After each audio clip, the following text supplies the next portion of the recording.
How familiar are you with the bail bond industry? Because it affects your life in more ways than you think. I'm Charles Blaine, and this is Texas Tomorrow.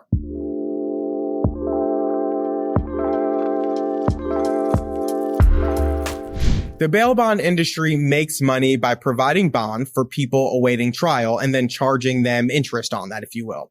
Families who might not have money to pay for a loved one go to a bail bondsman who, through payment plans and other mechanisms, put money up front and help get that family member out of jail. But what happens when the bail bondsmen are not acting above board?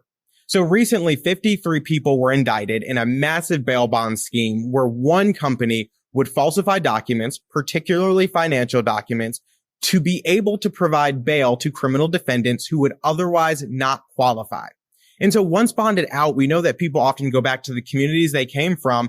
And many times when they don't have skin in the game, such as their personal money or family money, they end up committing more crime.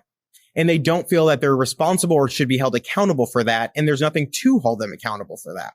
Not only that, but in this instance, the bondsmen were indirectly re-victimizing victims and families who struggle to pay to bury a loved one or struggle to recoup the costs of what was stolen from them.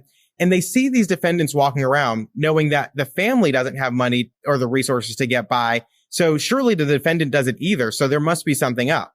Well, the FBI agreed in this instance, and they conducted a long-running investigation with partner agencies and found that this specific bail bond company was committing fraud. And while that one company and the people involved are being held accountable currently, issues run rampant in this industry, and we should be holding them accountable. But I'm sure you're thinking, how am I supposed to do that to a private industry? But it's really not that simple. Our counties have bail bond boards, and they're tasked with overseeing the industry in that county. And they're empowered by the Texas Occupation Code.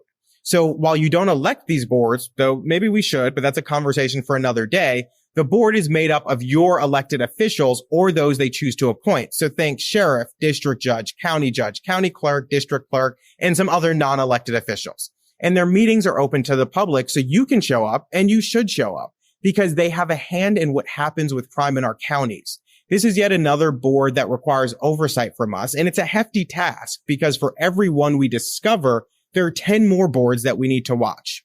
And when you look at the bail bond board, these are the people who are tasked with reapproving or denying applications for bail bondsmen. So if they know that someone in the industry is acting bad, it's up to them to stop them in their tracks, but too often they don't. And so that's why we need to be involved in this process, because it's our communities that are dealing with crime, and this is just one more obstacle in the way of fixing that issue. So I hope you learned something today. Please like and share with your friends and family, and let us know if there's something going on in your community that we need to cover, because we'd love to talk about it.